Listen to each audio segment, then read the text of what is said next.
the party master on Up and Go, The Bridge, 99 FM. Good morning and welcome to Up and Go. You're on The Bridge 99 FM. DJ Audley, I nearly had to call you, man, because I changed my battery recently and it seems they didn't tighten the terminals very well. And so when I tried to do the push, the push button start, nothing was coming up. I'm like, yo. So my first reaction was, I'm going to call you and the members of my team and say, listen, you guys need to get on air at 6 o'clock. But I juggled my memory a little bit, and I remember that all I need to do is to open the bonnet.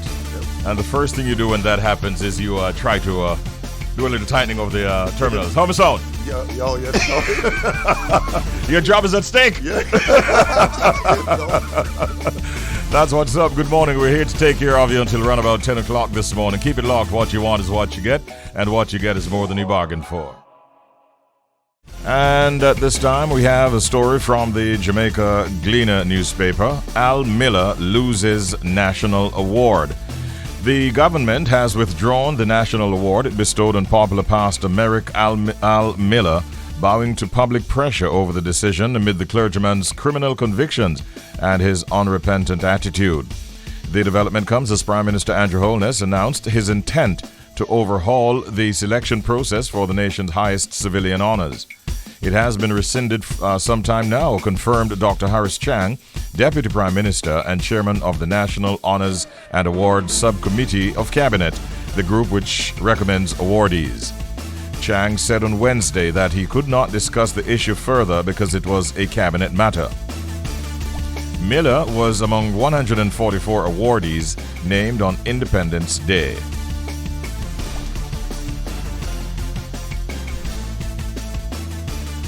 But, as the story continues, he has now said that he acknowledged the public's disapproval in a letter he wrote to the Office of the Prime Minister OPM, in which he graciously indicated he would not accept the award at this time. And we flip over to the Jamaica Observer newspaper, and here's a story that we thought we'd share with you. PIOJ still bullish on Jamaica's economic recovery. The Planning Institute of Jamaica, PIOJ, on Tuesday told Parliament's Public Administration and Appropriations Committee, PAAC, that it has revised upwards its growth outlook for the rest of fiscal 2021-2022 from the 4 to 8% suggested at the start of the year to 6 to 10%.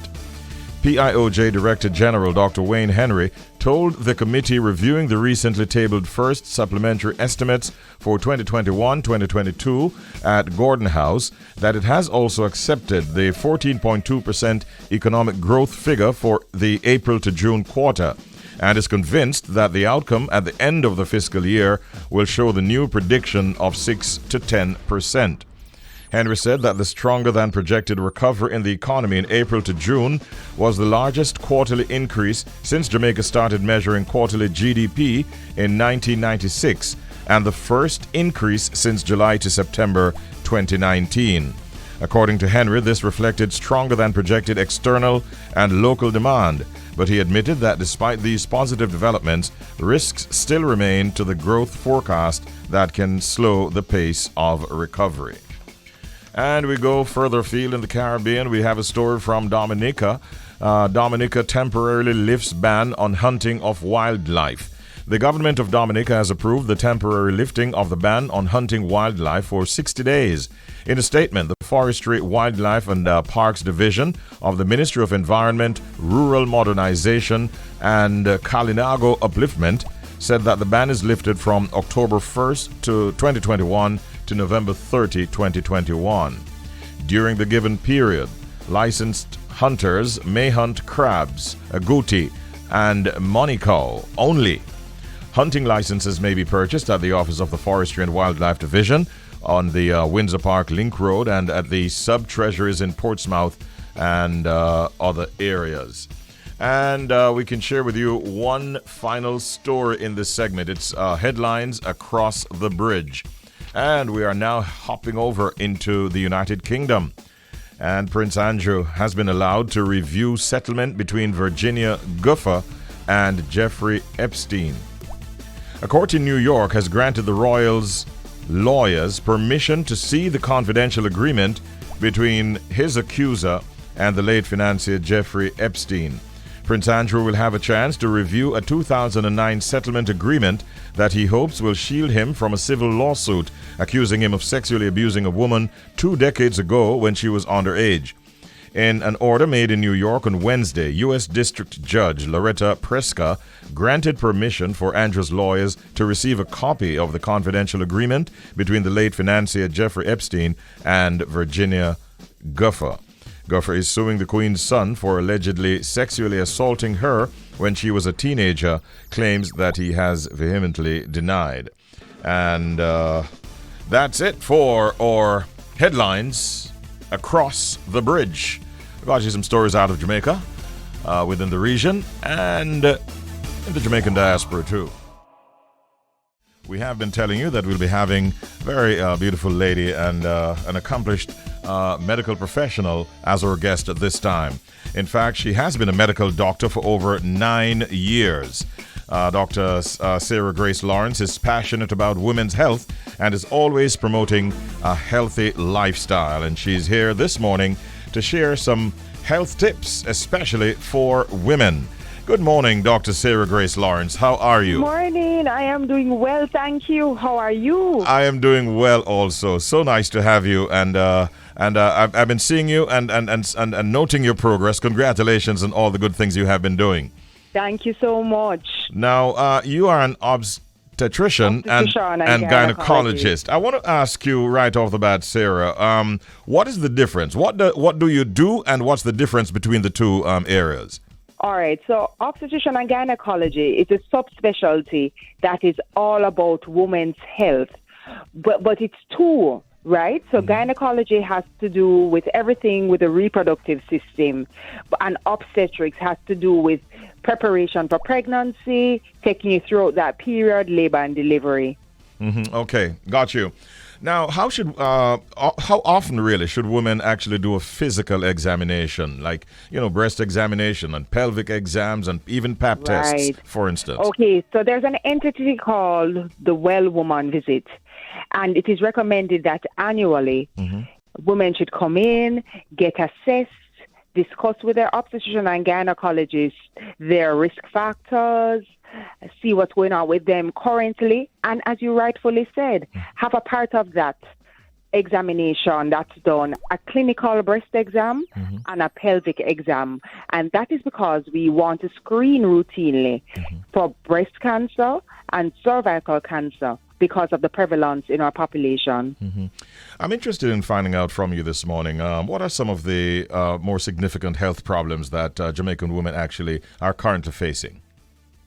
I would say for the most part, as it pertains to sinister things like cancer, cervical cancer would be one of them, the most prevalent ones, in addition to breast cancer, which is the number one leading cause for death in cancer. But when it comes to maladies of the reproductive system, there are things like fibroids, polycystic ovarian disease, things like that are very, very prevalent in our population. And I don't know if there's a genetic factor or so, but it is that women in our country, black women of African descent and some of Asian descent were found to have a significant amount of uterine fibroids. Okay. Generally speaking, how can women sort of improve their health? How can they do that? What are some of the tips you can share? Yes. Well, health for me, because I always have a wholesome approach to health, is mind, body, and soul, right? Because you can't have one without the other, and you have to be functioning and everything be in sync. So for me, as it comes to body, I would encourage every woman to include into their routine a Well Woman Visit. Have it around the time of your birthday. Do something for yourself. Invest in your health. So that is the number one thing I would do. If you don't want to run around, go here, do this, do that, your doctor will guide you in that visit and say, okay, you're over 40, you need to do your mammograms now. Okay, you're sexually active, you have to go and do your pap smears now. So just go and do that visit and the doctor will guide you from there. As it pertains to your mind, for me, sometimes you have to plug out. Richie, we have a rough time, Oh, yes. There's a lot going on. And even if you're physically in good health, I find a lot of people that are not mentally in a good space right now. You have to protect your mental health. You have to do what is going to promote you being the best you. And I mean, that's a whole nother discussion, but it's something that I want to put in your mental sphere right now. Absolutely. I'm going to touch on a sensitive topic right now. That is the whole matter of infertility in women. Do you believe that lifestyle has a role to play in this issue, infertility amongst women? Listen, infertility is such a big issue, and it's such a monster topic because the reasons for infertility are so many and multifactorial. But lifestyle does play a role because there's a type of infertility that we say is tubal infertility, and that can come as a result of some, I wouldn't say lifestyle, some of the sexual behaviors, right? So if you have a history of sexually transmitted infections and things like that in the past, that can result in scarring in the tubes. That can have implications on your fertility in the future. Also, things like obesity, things that we eat, those things can affect our hormonal balance in our body and our period and the way we ovulate. And our whole reproductive system is run by hormones. So if things throw it off, it will have implications on your fertility. I know that there are many women, Dr. Lawrence, who are choosing a particular lifestyle in terms of an all-natural approach, especially as it relates to their reproductive health. Do you think this is a wise decision, and what do you recommend? Okay, so if you talk to me long enough, you know I am open to most things, to listen and hear. You know, dietary, I think you're alluding to dietary changes that are more vegan or vegetarian. That's what you're speaking of? Yes. Okay, so honestly, your diet, I want a balanced diet. That has proteins, carbohydrates, fat, because these are substrates that your body uses for you to have energy. So I don't think women need to go, all plant-based or all anything to achieve optimum health. What is required is a healthy balance, right, of everything. And, it takes a little research because if you're vegan, you can get your proteins in different ways. You get your fats in different ways. But as long as each group is represented in your diet and you make sure that you ingest what is required, I am all for it. Okay, got you. And that's when some people choose to go vegetarian or vegan, they don't do enough research, so they end up deficient in some areas, and that is where the problem lies. All right. Before you go, Doc, we know our listeners may have many more questions than those that we have, in fact, asked. Where are you located, and how can they reach you, for instance? All right. So I'm located at Caris Women's Wellness. That is at Unit 22, Seymour Park Business Complex. But all the information is online at cariswomenswellness.com or at Caris Women's Wellness on Instagram. That's CHARIS Women's Wellness. All right. I thank you so much. And your parting shot, what do you want to leave with the ladies today? Listen, I just want to encourage you to invest in yourself.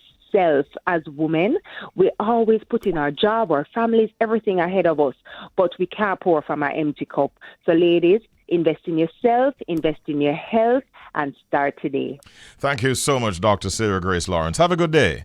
All right, God bless, and thanks for having me. My pleasure. All right, a chat there with medical doctor, obstetrician and gynecologist, Dr. Sarah Grace Lawrence, especially for the ladies. Ladies, I hope you found that interesting, and invest in yourself and your health. Somebody needs to remind not we men, but we as men to do the same thing, right? Yeah, sometimes you just need to do that. It's now 10 minutes after the hour of 7 o'clock. All right, we're going to 10 o'clock. This is Up and Go, and now we're on to our next interview segment.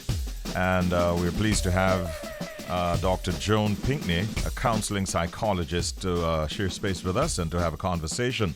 Now, just before we welcome her officially, the statistics shows that proportion of women aged 15 to 49 years experience sexual violence perpetrated by someone other than an intimate partner at least once in their lifetime. And that's taken from the Statistical Institute of Jamaica, the Inter-American Development Bank, and the UN on a report that came out in 2018. And you know, there are many instances of women coming forward really to share their trauma. But what I always find quite puzzling is the backlash that these women almost always receive. And I think that is where I want to start our conversation with Dr. Joan Pinkney this morning. Good morning, Doc, and welcome. How are you today? Morning. I'm well, thank you. How are you? I am doing well. And we have some topical issues to look at, Doc. The whole matter of sexual violence and so on against women. And I was making the point a while ago that what I find puzzling is the backlash that many of these women who come forward with their stories tend to receive. What do you think is causing that? When I was a child, and certainly when my older siblings were children, that the statistics show that there was this shame associated with saying that you were raped. Particularly with women, it was felt that the women and girls contributed to the rape. So the way you dress, the fact that you were around men a lot, or you were just promiscuous in one form or the other. It was felt that. So there was a shame of that. And also just the fact that you did not say yes and the person took away or invaded your space. And somehow we sometimes tend to turn it around and feel that we should feel ashamed because it has happened rather than the perpetrator. There's also fear. Fear that the person who violated us would do stuff to us, would do stuff to our family members, you know, if we if we reported it. Because sometimes it is very often, I heard you mention the statistics, but very often it is someone we know, persons know. Yeah, someone who's a friend of the family, and that's part of the fear as well, because who's going to believe me?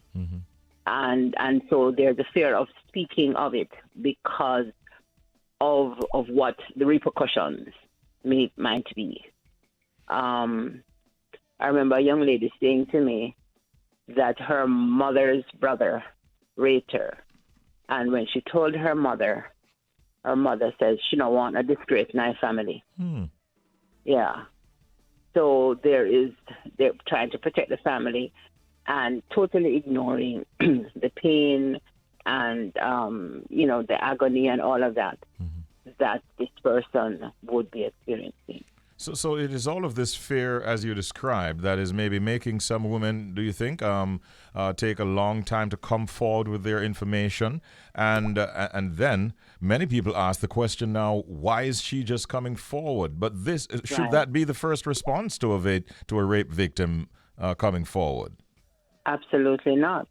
And another thing that I didn't mention is if this goes to court, say it is reported and it is held and it goes to court. Yes. There's a feeling that the way that the victim is interrogated is like they're going through another crime. They're the ones who committed the crime. And so your sex life, anybody whom you had a relationship with in one form or the other, anything happened at school, all of those things are brought to the fore as if they're evidence against you and supporting the fact that you were poised to be raped. Yeah? Yeah. And so with all of that trauma, on top of the trauma that you would have experienced already, you just don't bother. Yeah. And so a lot of women keep silent. Keep silent. There's but you did ask a question before, and it has slipped me. Right. So I was trying to understand a little bit more clearly as to what the reaction that these victims get when they actually come forward. And I did say, should the first reaction be, why are they just coming forward? No, it should not. Mm-hmm. It should be empathy. It should be, oh my God, all of those things which give support to the victim. But in all fairness, if the support was there in the first instance, the person would have made the report. Unfortunately, sometimes even when the person reports it to their parents or their guardians, they don't believe them. And sometimes it results in pregnancy, and it's a lot of cover-up because of not just the shame of the person, but also the shame of the family. So sometimes persons will keep it and not say anything if no pregnancy results or nothing else results.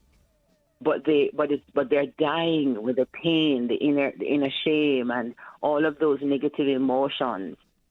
And until sometimes when they become teenagers, they begin to act out.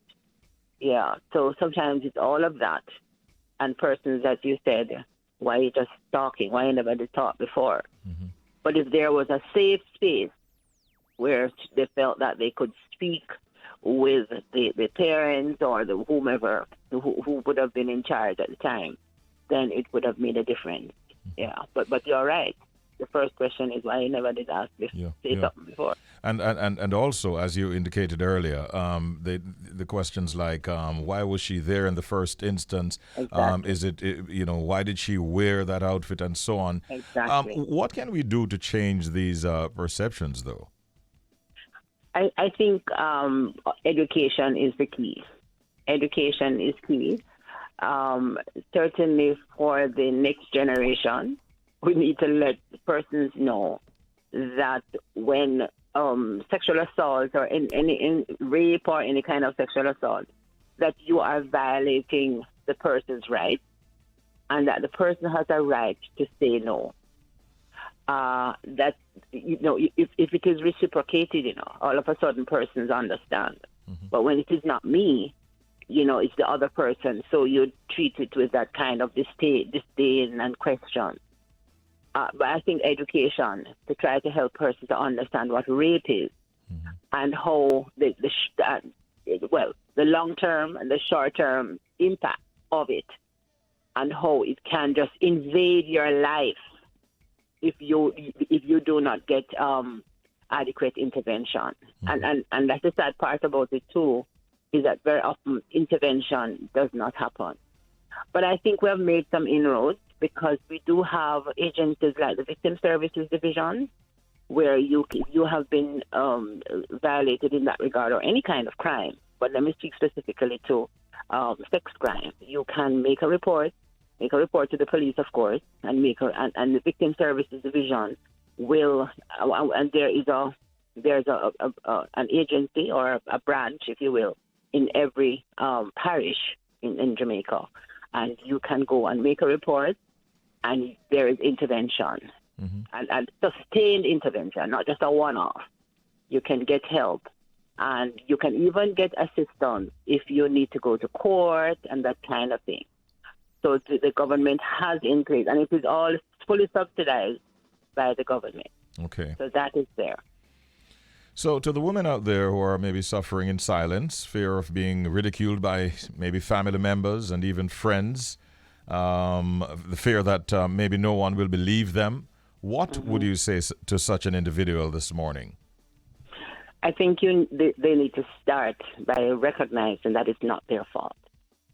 And even though persons may make them feel that way, that they need to understand that this is not something that they brought upon themselves. No matter, even if you walk naked, that the gentleman or whomever it is that would have conducted the assault, he or she is responsible for their action.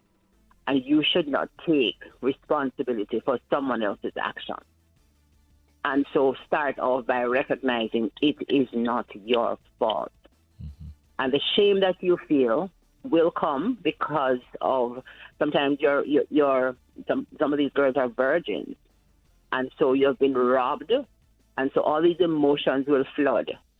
But you have to go ahead and report it. Go ahead and report it. Say to someone, and if that one person is not hearing you, find a police station, find a pastor, find a teacher, go to a doctor, a health clinic. If you can't afford to go to a medical a private doctor, yes, go to the hospital. But do the report and don't stop until somebody hears you. Are support groups for women who have been assaulted like that, raped maybe, are support groups readily available, easily accessible? I'm not aware of public support groups. I suspect that there may be private ones, that I stand corrected about the public ones, meaning the ones that are facilitated by the government. But I'm sure that there are church groups, there are social groups that would provide that for persons. Of course, because of the stigma attached, nobody's going to say, oh, yeah, we have a rape group over here, come on, because the stigma still obtains. So, but you may find that there are persons who will provide that. Well, certainly therapists could provide that. Persons who have been abused. I do presentations from time to time. Yes. And when I do something on rape or sexual abuse or any kind of sexual assault, when it used to be face to face, you could identify based on the overt response, the behavior that you see, that every other woman, or certainly if you had a room of 50 women, at least 40 of them would have had some kind of assault. And you just read the statistics. Yes, yes. I remember one day I was teaching a class, and the topic was about rape and victimization and discrimination and so on. And when we started to talk about rape, there was a silence in the classroom. And I sensed it, and I realized, and I stopped, and I prayed. And let me tell you something, class done.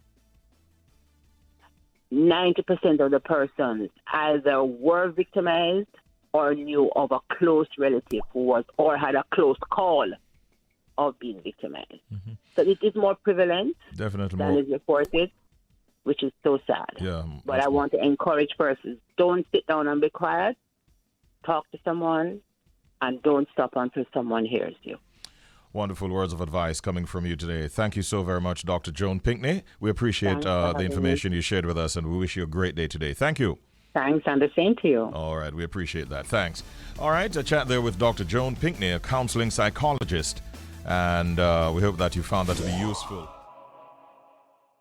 Hey, live, work, and play within the law. Yeah, live, work, and play within the law. Respect the law. Respect the rights of others. Respect the rights of your neighbor. All right? Important words to remember.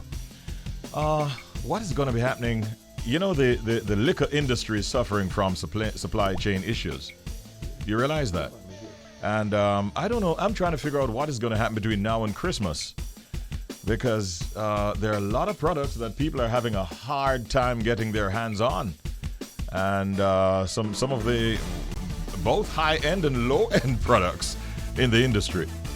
And then there was a price increase recently, you know that, right? Yeah, prices went up recently.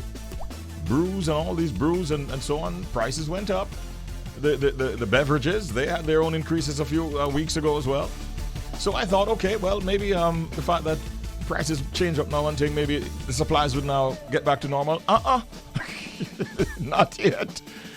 Well, I know, boy. If you can get your hands on some of your favorite products, you better try to do that whilst you can, because we don't know what's ahead. I think some of it might be bottle issues, supply chain issues, all kinds of stuff. So it is one of the things that's happening out there that we thought that we would highlight right here this morning. It's a minute now before the hour of 9 o'clock, and we have a commercial break.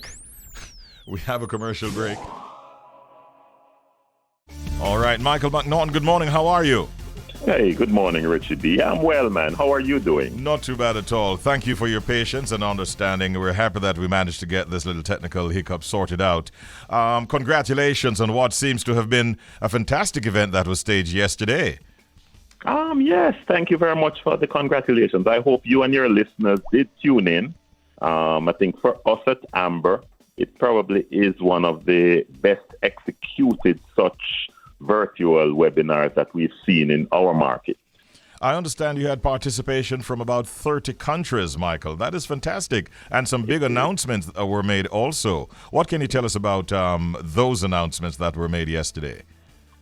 Okay, all right. So, Richie B, as you may or you may not be aware, cybersecurity is something that's critically important in not just businesses, but individual lives today. So, as many of our businesses go online, doing e-commerce and things like that, the risk of penetration by those hackers, by those undesirables, becomes so much greater. So one of the things we announced yesterday was the acquisition of a cybersecurity company based in the U.S. By the Amber Group, by a Jamaican company, which will actually enable us, through the expertise that we garnered from that acquisition, to extend first world cybersecurity protocol and processes to businesses, small, medium, and large in Jamaica. I think I can state that prior to this, the kind of technology that small businesses would have access to was prior to now only available to big business. You had to have a lot of money. But one of the things that Amber prides itself in is building technology that enables various different size business participants.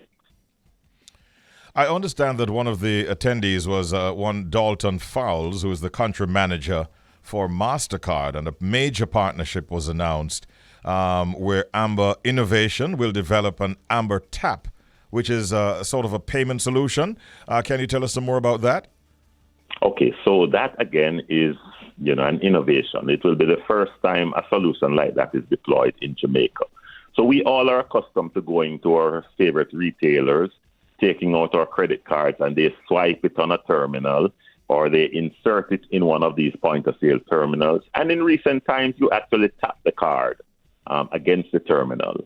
Unfortunately for small businesses, these terminals have a cost, and the banks in all instances basically pass that cost on to small businesses. So what we're actually developing is the capability to do that same card transaction against a smartphone. Everyone has smartphones. Everyone has tablets. Yes. So today, when we deploy this service, small businesses will be able to take card payments using a smartphone. So things like ends where you have that delivery man who is coming to your house, he now can basically facilitate payments by cards using the same smartphone device that he uses for his GPS location. Wow, it sounds quite futuristic. Where do you see, the future? Where are we going in terms of payment solutions? What can you tell us about that? Well, what I think is likely to happen is digital payments will be ubiquitous. It will be available everywhere. Now, when you're going around and you're doing your daily activities, you're looking for that sign, Visa, Mastercard accepted here. Yes. And in a lot of instances, because of the costs that the merchants face, there are a number of the places that we like to shop that don't accept cards. The costs are too expensive. The terminal rental is too expensive. So for the future, I see everyone accepting these card payments. And security is something that both ourselves and Mastercard, hold dear to our hearts. And therefore, we're building the technology with the requisite security protocols in place, where the merchant can effectively determine who it is who can approve that transaction. He can determine what size transactions will be accepted in this particular location. So we're giving a lot of power to that merchant in terms of how he manages his business. Yeah. We're also enabling him, Richie B, to basically tie the same payment capability to his point of sale. We're a technology company. So we've also designed a point of sale terminal, a point of sale on the smartphone for the same merchant. So in days gone by, smaller merchants would be, making notations in a spreadsheet and things like that. And at the end of the month, they would have to go and add up all of these entries to do their GCT returns. We're building a digital capability that interfaces with tap on glass for small merchants.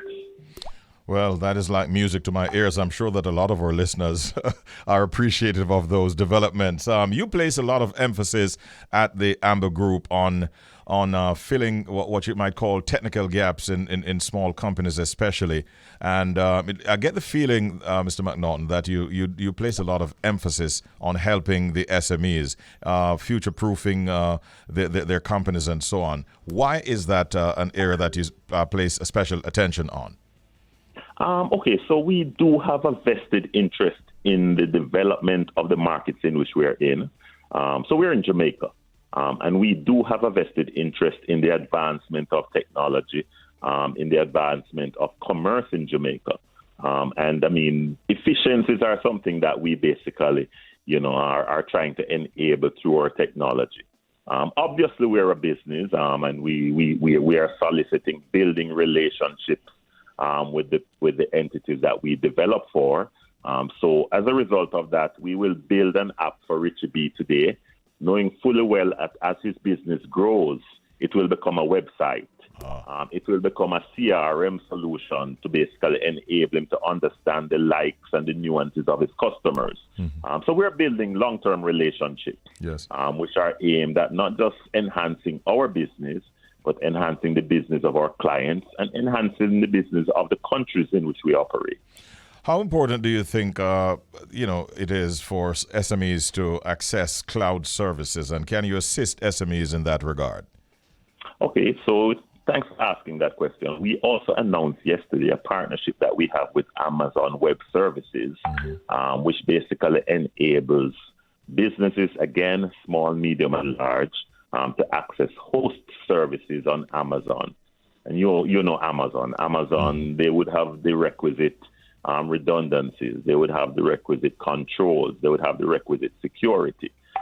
Again, small businesses couldn't pay for that individually in their own shops. Even big businesses are stretched in terms of creating the kind of redundancies and security provisioning that Amazon Web Services can do. Yes. So small businesses today may be hosting a computer on site on their premises, and the owner has to come into his location in the morning and log into his computer to see what is happening in the business.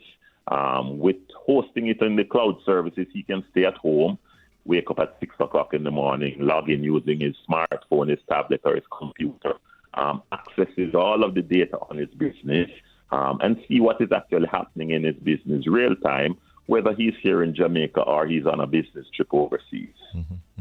So that is the direction in which businesses have to go in terms of hosting.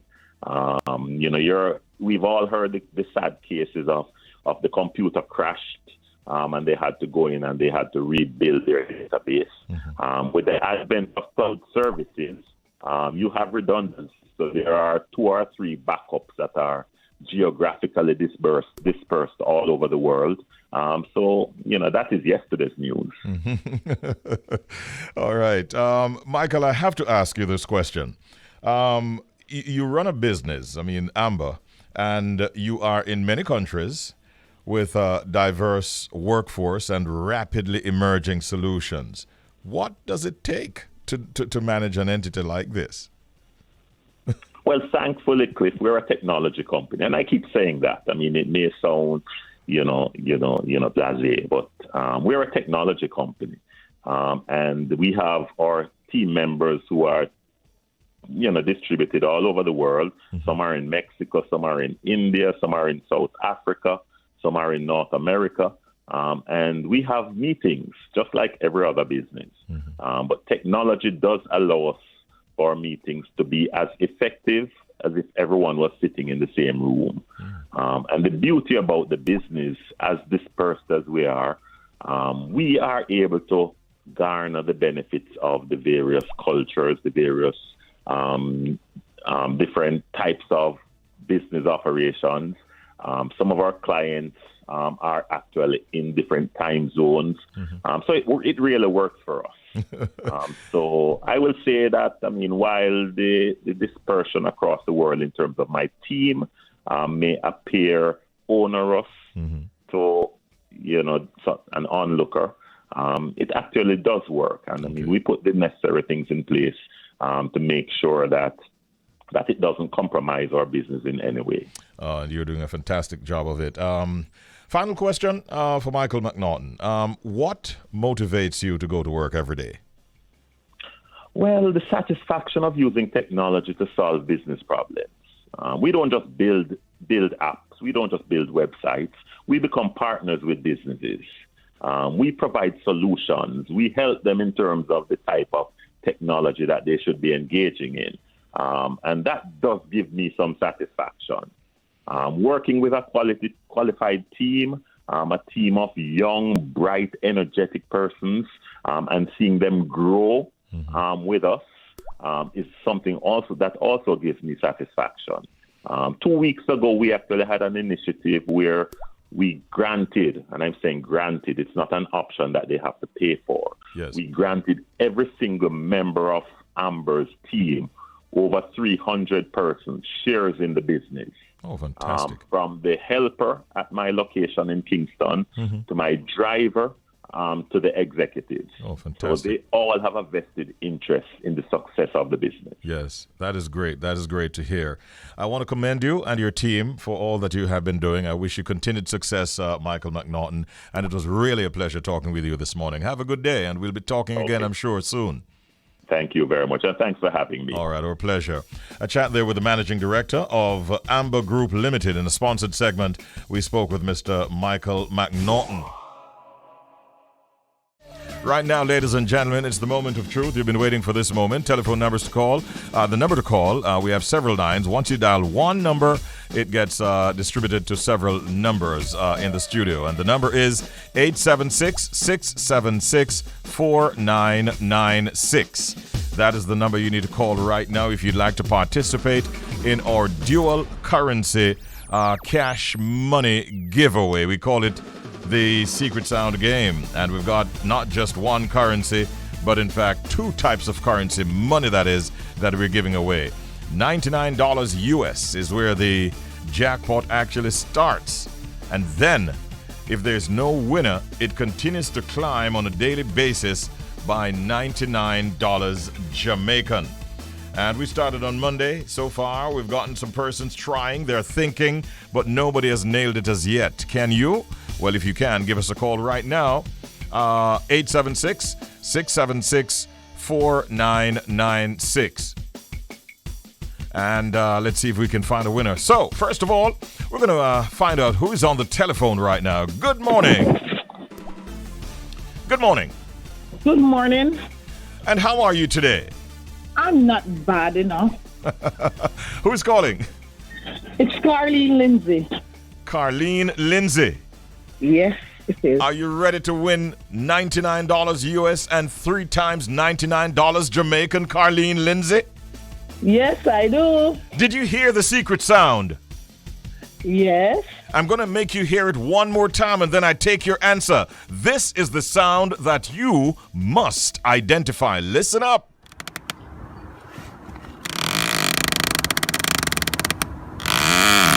That's the sound, yeah. Carleen. Where are you calling from? Sorry?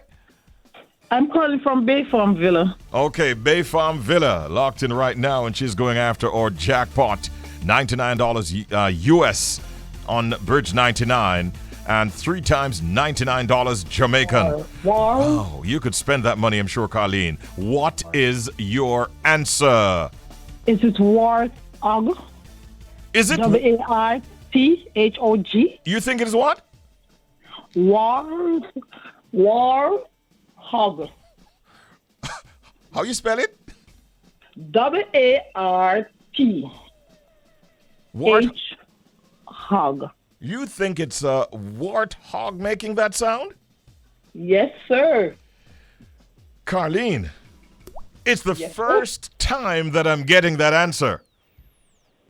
Listen again and tell me if you're going to stick with that answer. Listen. I am going to stick with the answer. You think that's a warthog? Yes, sir. You said you're in Bay Farm Villa?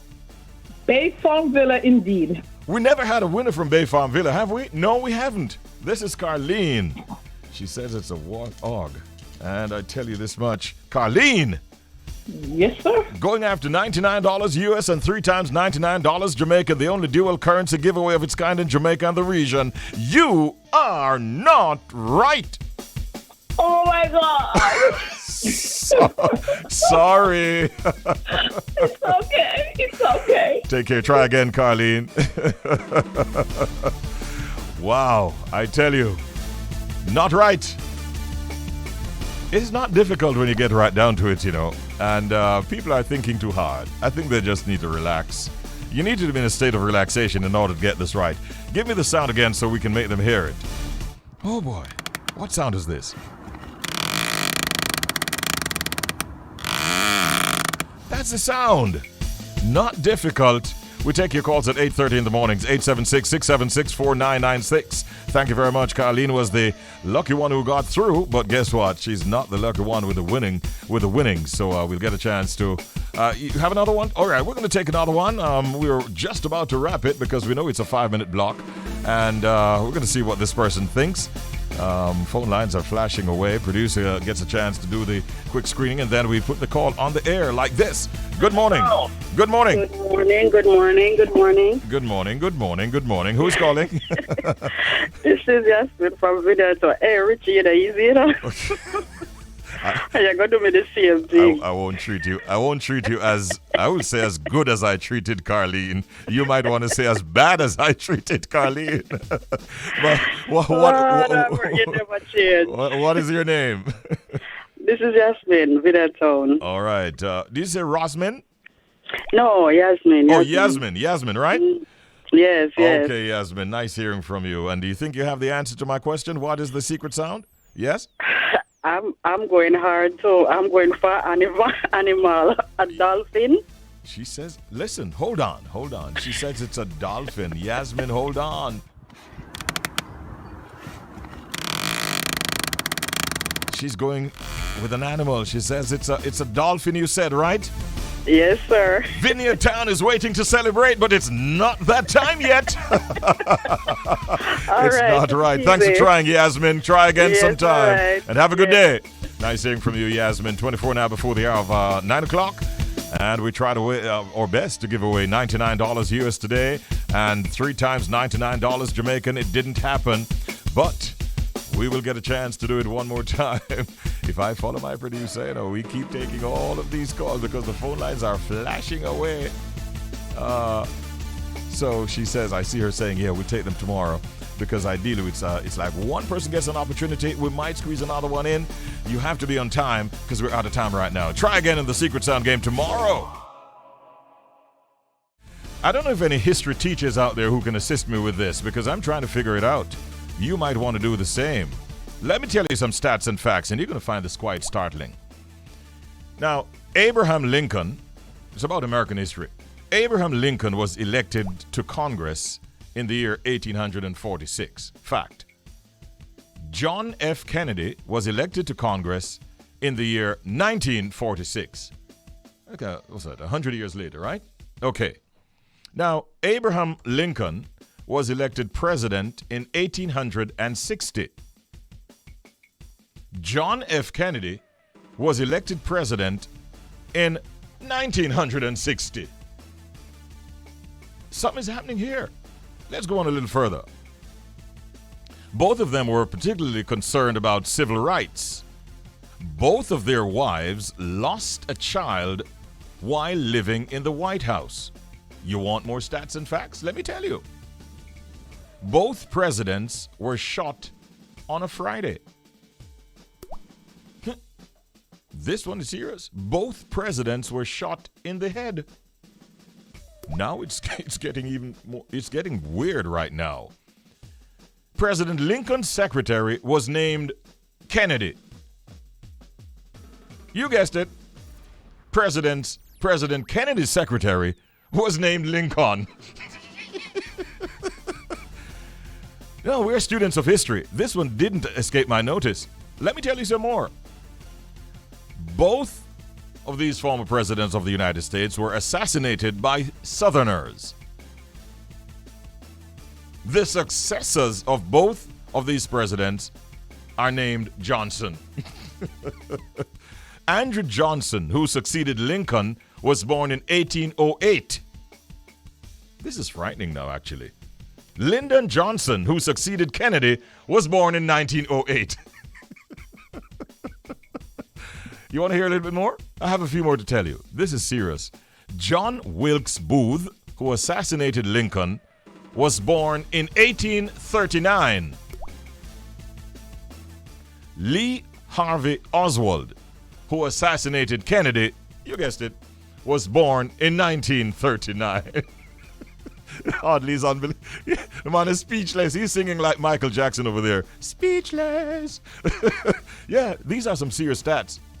Both assassins were known by their 3 names. Both names are composed of 15 letters. Now, this is where if you're driving, you might want to pull over because you need to hold on to your seat or something or your steering wheel very, very carefully. Lincoln was shot at the theater named Ford. Jody, clasp our hands. Ford. Where are we now? Kennedy was shot in a car called Lincoln made by Ford. People are saying, no, McCray Cree, we can't do no more. Booth and Oswald were assassinated before their trials. And here is what some people would call the kicker. A week before Lincoln was shot, he was in Monroe in Maryland. A week before Kennedy was shot, he was in fact married to Marilyn Monroe. I don't give you no more stats and facts right now. I'm a student of history. Interesting is an understatement. Trust me, it's kind of scary. Oh boy. Mankind, acting so unkind.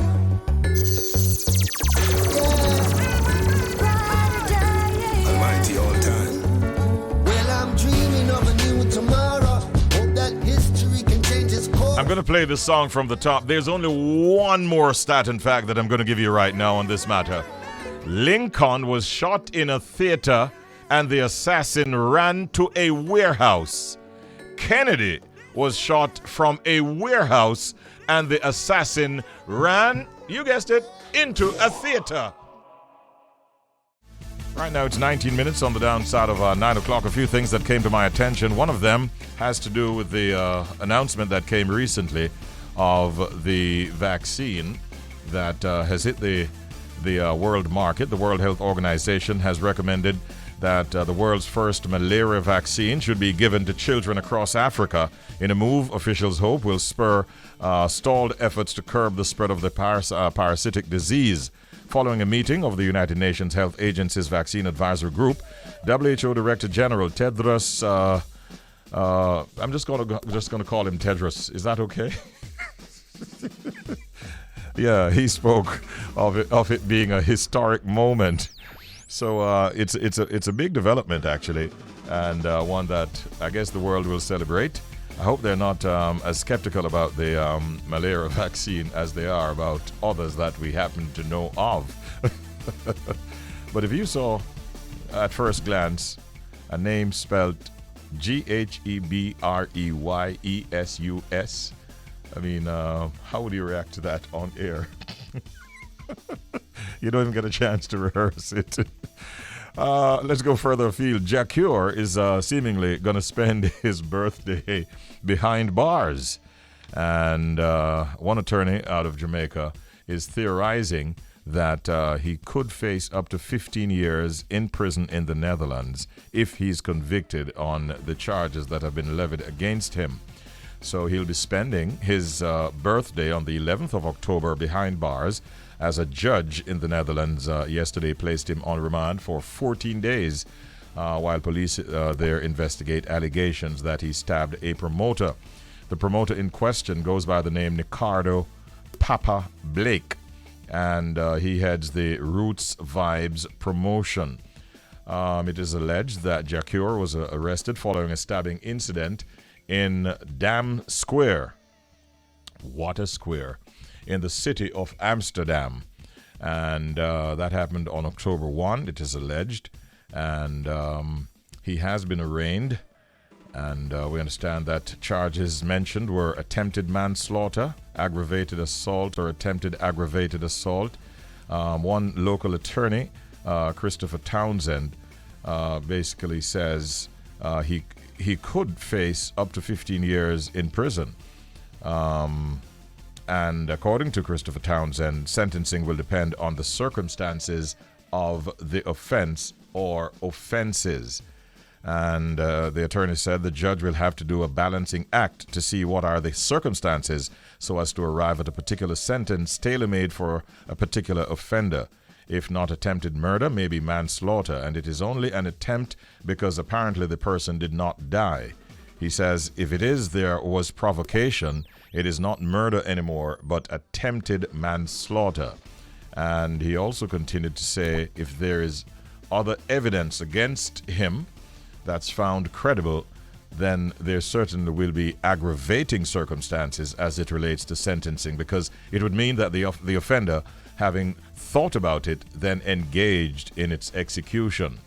And once convicted, he will have to serve the time in the Dutch prison system. And when he's through after the punishment, he will be deported.